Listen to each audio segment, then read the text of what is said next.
Chapter 1. In my younger and more vulnerable years, my father gave me some advice that I'd been turning over in my mind ever since. Whenever you feel like criticizing anyone, he told me, just remember that all the people in this world haven't had the advantages that you've had. He didn't say any more, but we've always been unusually communicative in a reserved way, and I understood that he meant a great deal more than that. In consequence, I'm inclined to reserve all judgments, a habit that has opened up many curious natures to me, and also made me the victim of not a few veteran bulls. The abnormal mind is quick to detect and attach itself to this quality when it appears in a normal person. And so it came about that in college, I was unjustly accused of being a politician, because I was privy to the secret griefs of wild unknown men. Most of the confidences were unsought. Frequently I have feigned sleep preoccupation or a hostile levity when I realized by some unmistakable sign that an intimate revelation was quivering on the horizon, for the intimate revelations of young men, or at least the terms in which they express them, are usually plagiaristic and marred by obvious oppressions. Reserving judgments is a matter of infinite hope. I am still a little afraid of missing something if I forget that, as my father snobbishly suggested, and I snobbishly repeat, a sense of the fundamental decencies is parcelled out unequally at birth. And, after boasting this way of my tolerance, I come to the admission that it has a limit. Conduct may be founded on the hard rock or the wet marshes, but after a certain point I don't care what it's founded on. When I came back from the East last autumn, I felt that I wanted the world to be in uniform and at a sort of moral attention forever. I wanted no more riotous excursions with privileged glimpses into the human heart. Only Gatsby, the man who gives his name to this book, was exempt from my reaction. Gatsby, who represented everything for which I have an unaffected scorn. If personality is an unbroken series of successful gestures, then there was something gorgeous about him, some heightened sensitivity to the promises of life, as if he were related to one of those intricate machines that register earthquakes 10,000 miles away. This responsiveness had nothing to do with that flabby impressionability which is dignified under the name of the creative temperament, Sinif Pete. It was an extraordinary gift for hope, a romantic readiness such as I have never found in any other person, and which it is not likely I shall ever find again. No. Fight. Gatsby turned out all right at the end. It is what preyed on Gatsby, what foul dust floated in the wake of his dreams, that temporarily closed out my interest in the abortive sorrows and short-winded elations of men. My family have been prominent, well-to-do people in this Middle Western city for 3 generations. The Carraways are something of a clan, and we have a tradition that we're descended from the Dukes of Buccleuch, but the actual founder of my line was my grandfather's brother, who came here in '51. Sent a substitute to the Civil War and started the wholesale hardware business that my father carries on today. I never saw this great uncle, but I am supposed to look like him, the special reference to the rather hard-boiled painting that hangs in father's office. I graduated from New Haven in 1915, just a quarter of a century after my father, and a little later I participated in that delayed Teutonic migration known as the Great War. I enjoyed the counter-raids so thoroughly that I came back restless. Instead of being the warm center of the world, the Middle West now seemed like the ragged edge of the universe. So I decided to go east and learn the bond business. Everybody I knew was in the bond business, so I supposed it could support one more single man. All my aunts and uncles talked it over, as if they were choosing a prep school for me, and finally said, "Why, AIS," with very grave, hesitant faces.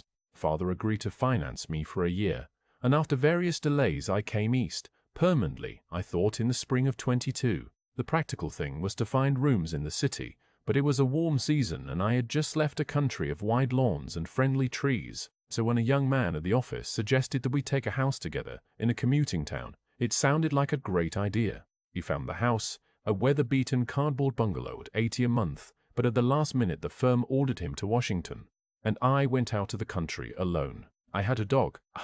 At least I had him for a few days, until he ran away. And an old Dodge and a Finnish woman, who made my bed and cooked breakfast, and muttered Finnish wisdom to herself over the electric stove. It was lonely for a day or so, until one morning some man, more recently arrived than I, stopped me on the road. "How do you get to West Egg Village?" he asked helplessly. I told him, and as I walked on, I was lonely no longer. I was a guide, a pathfinder, an original settler. He had casually conferred on me the freedom of the neighborhood, and so, the sunshine and the great bursts of leaves growing on the trees, just as things grow in fast movies, I had that familiar conviction that life was beginning over again with the summer. There was so much to read, for one thing, and so much fine health to be pulled down out of the young, breath-giving air. I bought a dozen volumes on banking and credit and investment securities, and they stood on my shelf in red and gold like new money from the mint, promising to unfold the shining secrets that only Midas and Morgan and Maecenas knew. And I had the high intention of reading many other books besides. I was rather literary in college. For 1 year, I wrote a series of very solemn and obvious editorials for the Yale News, for the Yale News, and now I was going to bring back all such things into my life and become again that most limited of all specialists, the well-rounded man. This isn't just an epigram. Life is much more successfully looked at from a single window after all. It was a matter of chance that I should have rented a house in one of the strangest communities in North America. It was on that slender, riotous island which extends itself due east of New York, and where there are, among other natural curiosities, 2 unusual formations of land. 20 miles from the city, a pair of enormous eggs, identical in contour and separated only by a courtesy bay, jut out into the most domesticated body of salt water in the Western Hemisphere, the great wet barnyard of Long Island Sound. They are not perfect ovals, thentificate by the egg in the Columbus story. They are both crushed flat at the contact end, but their physical resemblance must be a source of perpetual wonder to the gulls that fly overhead.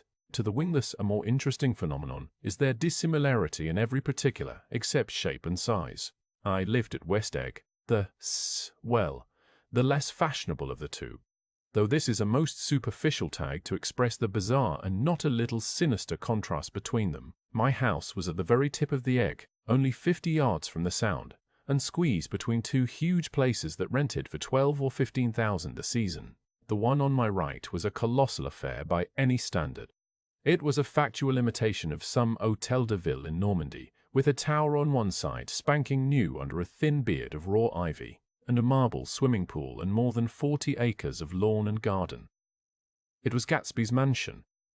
Or, rather, as I didn't know Mr. Gatsby, it was a mansion inhabited by a gentleman of that name. My own house was an eyesore, but it was a small eyesore and it had been overlooked, so I had a view of the water, a partial view of my neighbor's lawn, and the consoling proximity of millionaires, both for $80 a month. Across the courtesy bay, the white palaces of fashionable East Egg glittered along the water, and the history of the summer really begins on the evening I drove over there to have dinner with the Tom Buchanans. Daisy was my second cousin once removed, and I'd known Tom in college. And just after the war I spent 2 days with them in Chicago. Her husband, among various physical accomplishments, had been one of the most powerful ends that ever played football at New Haven. A national figure in a way, one of those men who reached such an acute limited excellence at 21 that everything afterward savors of anticlimax. His family were enormously wealthy. Even in college his freedom with money was a matter for reproach, but now he'd left Chicago and come east in a fashion that rather took your breath away. For instance, he brought down a string of polo ponies from Lake Forest. It was hard to realize that a man in my own generation was wealthy enough to do that. Why they came east, I don't know. They had spent a year in France for no particular reason, and then drifted here and there unrestfully wherever people played polo, and were rich together. This was a permanent move, said Daisy over the telephone. But I didn't believe it. I had no sight into Daisy's heart, but I felt that Tom would drift on forever, seeking a little wistfully for the dramatic turbulence of some irrecoverable football game. And so it happened that on a warm, windy evening, I drove over to East Egg to see 2 old friends whom I scarcely knew at all. Their house was even more elaborate than I expected, a cheerful red and white Georgian colonial mansion overlooking the bay. The lawn started at the beach and ran towards the front door for a quarter of a mile, jumping over sundials and brick walks and burning gardens. Finally, when it reached the house, drifting up the side in bright vines as though from the momentum of its run, the front was broken by a line of French windows, glowing now with reflected gold and wide open to the warm, windy afternoon, and Tom Buchanan in riding clothes was standing with his legs apart on the front porch. He had changed since his New Haven years. Now he was a sturdy, straw-haired man of 30, with a rather hard mouth and a supercilious manner. 2 shining, arrogant eyes had established dominance over his face and gave him the appearance of always leaning aggressively forward. Not even the effeminate swank of his riding clothes could hide the enormous power of that body. He seemed to fill those glistening boots until he strained the top lacing, and you could see a great pack of muscle shifting when his shoulder moved under his thin coat. It was a body capable of enormous leverage. A cruel body. His speaking voice, a gruff husky tenor, added to the impression of fractiousness he conveyed. There was a touch of paternal contempt in it, even toward people he liked. Ugh! And there were men at New Haven who had hated his guts. Now, don't think my opinion on these matters is final, he seemed to say, just because I'm stronger and more of a man than you are. We were in the same senior society, and while we were never intimate, I always had the impression that he approved of me and wanted me to like him with some harsh, defiant wistfulness of his own. We talked for a few minutes on the sunny porch. I've got a nice place here, he said, his eyes flashing about restlessly. Turning me around by one arm, he moved a broad flat hand along the front vista, including in its sweep a sunken Italian garden, a half-acre of deep, pungent roses, and a snub-nosed motorboat that bumped the tide offshore. It belonged to Domain the oil man. He turned me around again, politely and abruptly. We'll go inside. We walked through a high hallway into a bright, rosy-colored space, fragilely bound into the house by French windows at either end. The windows were ajar and gleaming white against the fresh grass outside that seemed to grow a little way into the house. A breeze blew through the room, blew curtains in at one end and out the other, like pale flags twisting them up toward the frosted wedding cake of the ceiling, and then rippled over the wine-colored rug, making a shadow on it as wind does on the sea. The only completely stationary object in the room was an enormous couch on which two young women were buoyed up as though upon an anchored balloon. They were both in white, and their dresses were rippling and fluttering, as if they had just been blown back in after a short flight around the house. I must have stood for a few moments listening to the whip and snap of the curtains and the groan of a picture on the wall. Then there was a boom as Tom Buchanan shut the rear windows and the court wind died out about the room, and the curtains and the rugs and the two young women ballooned slowly to the floor. The younger of the two was a stranger to me. She was extended full length at her end of the divan, completely motionless, and with her chin raised a little, as if she were balancing something on it, which was quite likely to fall. If she saw me out of the corner of her eyes, she gave no hint of it. Indeed, I was almost surprised into murmuring an apology for having disturbed her by coming in. The other girl, Daisy, made an attempt to rise. Sit cinch. She leaned slightly forward with a conscientious expression. Then she laughed, an absurd, charming little laugh, and I laughed too and came forward into the room. I'm paralyzed with happiness. She laughed again, as if she said something very witty, and held my hand for a moment, looking up into my face, promising that there was no one in the world she so much wanted to see. That was a way she had. She hinted in a murmur that the surname of the balancing girl was Baker. I've heard it said that Daisy's murmur was only to make people lean toward her, an irrelevant criticism that made it no less charming. At any rate, Miss Baker's lips fluttered. She nodded at me almost imperceptibly, and then quickly tipped her head back again. The object she was balancing had obviously tottered a little, and given her something of a fright. Again a sort of apology arose to my lips. Almost any exhibition of complete self-sufficiency draws a stunned tribute from me. I looked back at my cousin, who began to ask me questions in her low, thrilling voice. It was the kind of voice that the ear follows up and down, as if each speech is an arrangement of notes that will never be played again. Her face was sad and lovely, with bright things in it, bright eyes and a bright, passionate mouth, but there was an excitement in her voice that men who had cared for her found difficult to forget, a singing compulsion, a whispered, "Listen," a promise that she had done gay, exciting things just a while since and that there were gay, exciting things hovering in the next hour. I told her how I had stopped off in Chicago for a day on my way east, and how a dozen people had sent their love through me. "Do they miss me?" She cried ecstatically. "The whole town is desolate. All the cars have the left rear wheel painted black as a mourning wreath, and there's a persistent wail all night along the North Shore. How gorgeous. Let's go back, Tom, tomorrow." Then she added irrelevantly, "You ought to see the baby." "I'd like to." "She's asleep." "She's 3 years old. Haven't you ever seen her?" "Never." "Well, you ought to see her." "She's Never." "Well, you ought to see her. She's Tom Buchanan, who had been hovering restlessly about the room, stopped and rested his hand on my shoulder. "What you doing, Nick?" "On a bond man." "Who with?" I told him. "Never heard of them," he remarked decisively. This annoyed me. "You will," I answered shortly.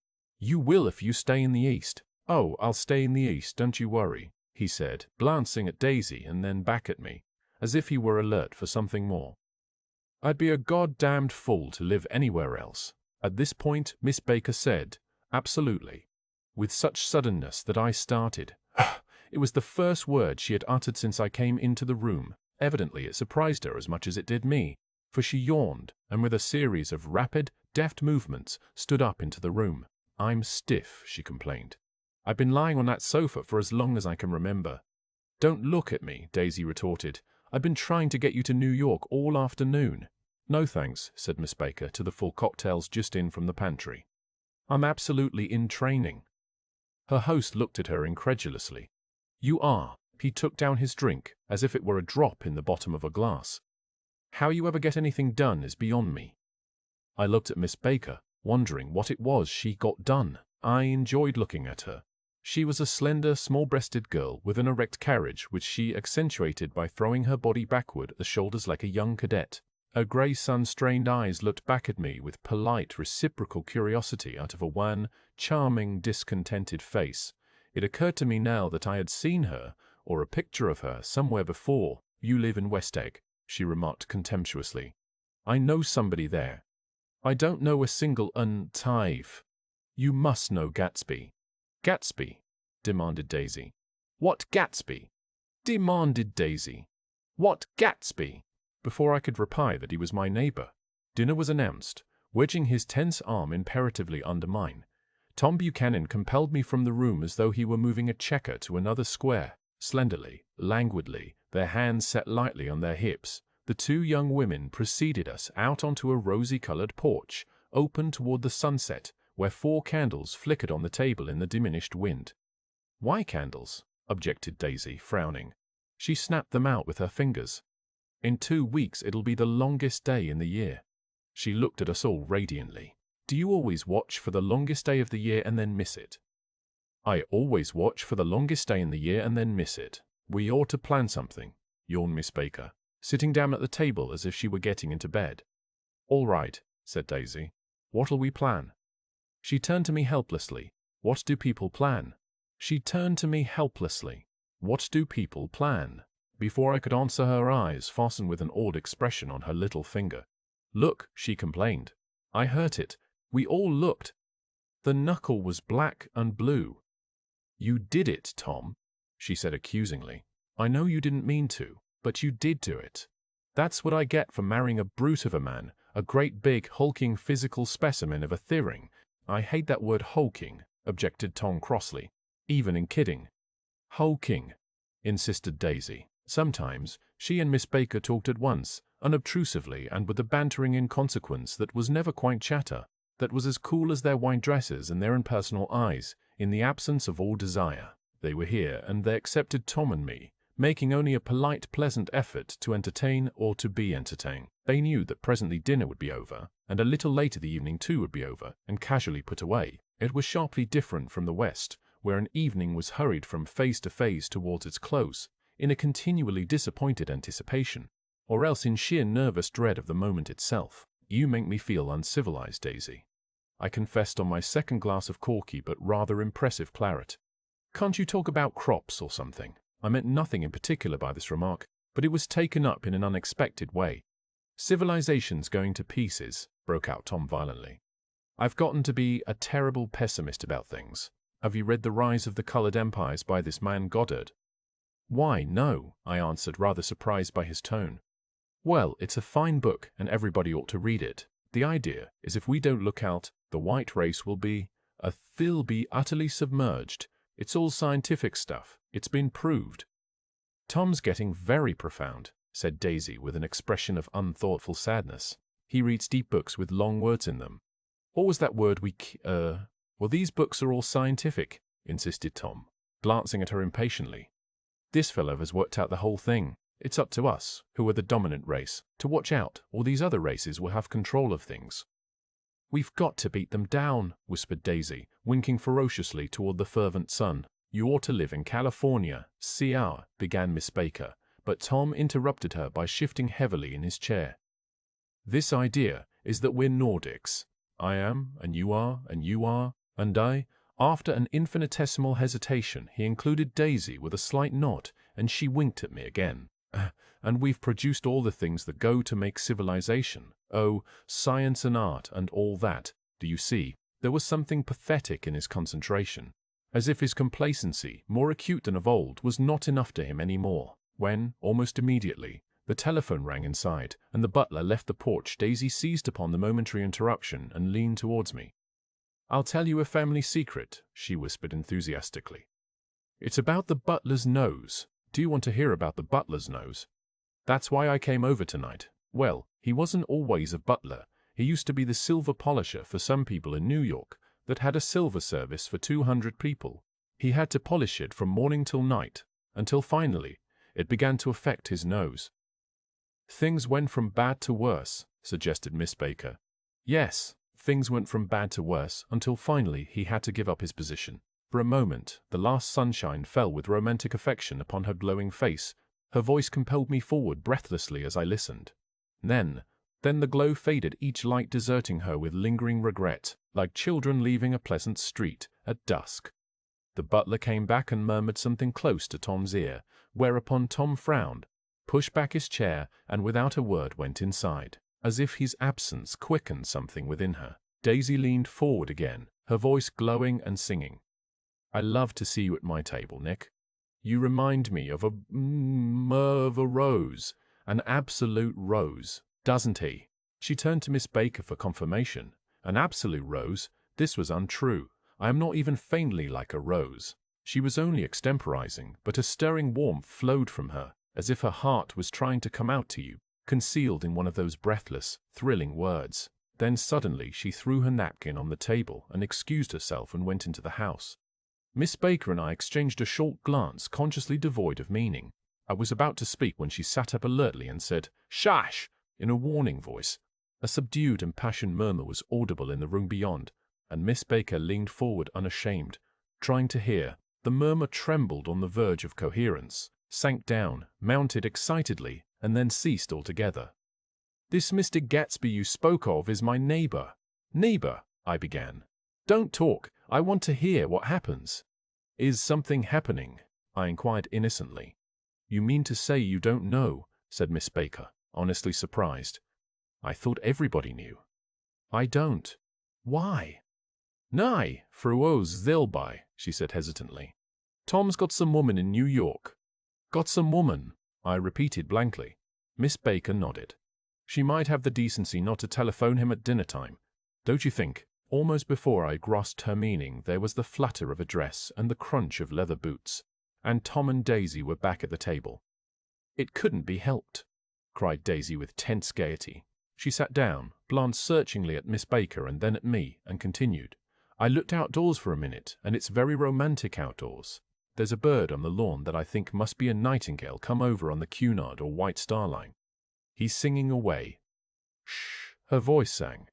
"It's romantic, isn't it, Tom?" "Very romantic," he said, and then miserably to me, "If it's light enough after dinner, I want to take you down to the stables." The telephone rang inside, startlingly, and as Daisy shook her head decisively at Tom, the subject of the stables, in fact all subjects, vanished into air. Among the broken fragments of the last 5 minutes at table, I remember the candles being lit again, pointlessly, and I was conscious of wanting to look squarely at everyone, and yet to avoid all eyes. I couldn't guess what Daisy and Tom were thinking, but I doubt if even Miss Baker, who seemed to have mastered a certain hardy skepticism, was able utterly to put this fifth guest's shrill metallic urgency out of mind. To a certain temperament the situation might have seemed intriguing. My own instinct was to telephone immediately for the police.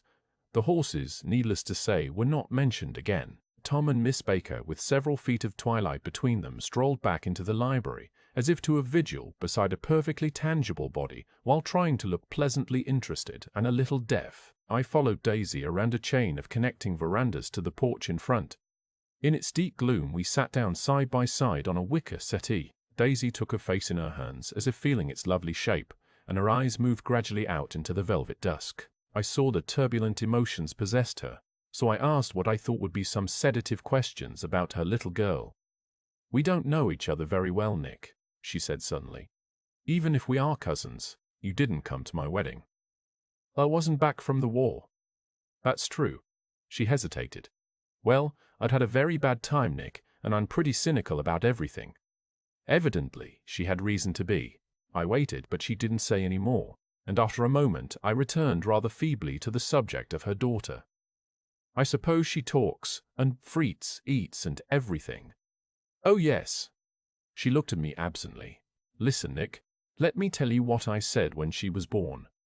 Would you like to hear? Very much. It'll show you how I've gotten to feel about things. Well, she was less than an hour old, and Tom was God knows where. I woke up out of the ether with an utterly abandoned feeling, and asked the nurse right away if it was a boy or a girl. She told me it was a girl, and so I turned my head away and wept. All right, I said, I'm glad it's a girl, and I hope she'll be a fool. That's the best thing a girl can be in this world, a beautiful little fool. You see, I think everything's terrible anyhow, she went on in a convinced way. Everybody thinks so, the most advanced people. And I know. I've been everywhere and seen everything and done everything. Her eyes flashed around her in a defiant way, rather like Tom's, and she laughed with thrilling scorn. Sophisticated. Ved, God, I'm sophisticated. God, I'm sophisticated. The instant her voice broke off, ceasing to compel my attention, my belief, I felt the basic insincerity of what she had said. It made me uneasy, as though the whole evening had been a trick of some sort to exact a contributory emotion from me. I waited, and sure enough, in a moment she looked at me with an absolute smirk on her lovely face, as if she had asserted her membership in a rather distinguished secret society to which she and Tom belonged. Inside, the crimson room bloomed with light. Tom and Miss Baker sat at either end of the long couch, and she read aloud to him from the Saturday Evening Post. The words, murmurous and uninflected, running together in a soothing tune, the lamplight, bright on his boots and dull on the autumn leaf yellow of her hair, glinted along the paper as she turned a page with a flutter of slender muscles in her arms. When we came in, she held us silent for a moment with a lifted hand. To be continued, she said, tossing the magazine on the table. In our very next issue. Her body asserted itself with a restless movement of her knee, and she stood up. 10 o'clock, she remarked, apparently finding the time on the ceiling. Time for this good girl to go to bed. Jordan's going to play in the tournament tomorrow, explained Daisy, over at Westchester. Oh, Fitz, you're Jordan Baker. I knew now why her face was familiar. Its pleasing, contemptuous expression had looked out at me from many rotogravure pictures of the sporting life at Asheville and Hot Springs and Palm Beach. I had heard some story of her too, a critical, unpleasant story, but what it was I had forgotten long ago. Good night, she said softly. Wake me at 8, won't you? If you'll get up. I will. Good night, Mr. Carraway. See you anon. Of course you will, confirmed Daisy. In fact, I think I'll arrange a marriage. Come over often, Nick, and I'll sort of, sit neat together. You know, but lock you up accidentally in linen closets and push you out to sea in a boat and all that sort of thing. Not. Good night, called Miss Baker from the stairs. I haven't heard a word. She's a nice girl, said Tom after a moment. They oughtn't to let her run around the country this way. Who oughtn't to? Inquired Daisy coldly. Her family. Her family is one aunt about 1,000 years old. Besides, Nick's going to look after her, aren't you, Nick? She's going to spend lots of weekends out here this summer. I think the home influence will be very good for her. Daisy and Tom looked at each other for a moment in silence. Is she from New York? I asked quickly. From Louisville. Our white girlhood was passed together there.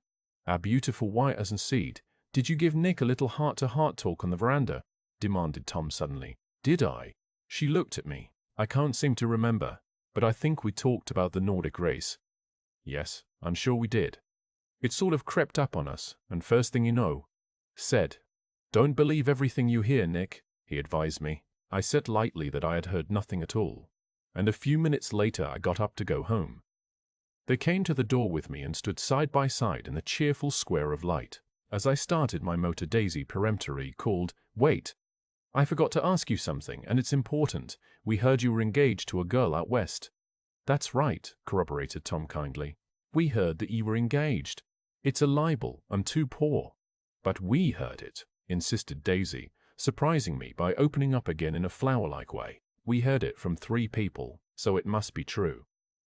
Of course I knew what they were referring to, but I wasn't even vaguely engaged. The fact that gossip had published the banns was one of the reasons I had come east. You can't stop going with an old friend on account of rumors, and on the other hand I had no intention of being rumoured into marriage. Their interest rather touched me, and made them less remotely rich. Nevertheless, I was confused and a little disgusted as I drove away. It seemed to me that the thing for Daisy to do was to rush out of the house, child in arms. But apparently, there were no such intentions in her head. As for Tom, the fact that he had some woman in New York was really less surprising than that he had been depressed by a book. Something was making him nibble at the edge of stale ideas, as if his sturdy physical egotism no longer nourished his peremptory heart. Already it was deep summer on roadhouse roofs and in front of wayside garages where new red petrol pumps sat out in pools of light, and when I reached my estate at West Egg, I ran the car under its shed and sat for a while on an abandoned grass roller in the yard. The wind had blown off, leaving a loud, bright night, with wings beating in the trees, and a persistent organ sound as the full bellows of the earth blew the frogs full of life. The silhouette of a moving cat wavered across the moonlight, and turning my head to watch it, I saw that I was not alone. 50 feet away, a figure had emerged from the shadow of my neighbor's mansion, and was standing with his hands in his pockets, regarding the silver pepper of the stars. Something in his leisurely movements, and the secure position of his feet upon the lawn, suggested that it was Mr. Gatsby himself, come out to determine what share was his of our local heavens. I decided to call to him. Miss Baker had mentioned him at dinner, and that would do for an introduction. But I didn't call to him, for he gave a sudden intimation that he was content to be alone. Stinke Mice, too, stretched out his arms toward the dark water in a curious way, and far as I was from him, I could have sworn he was trembling. Involuntarily I glanced seaward, and distinguished nothing except a single green light, minute and far away, that might have been the end of a dock. When I looked once more for Gatsby, he had vanished, and I was alone again in the unquiet darkness.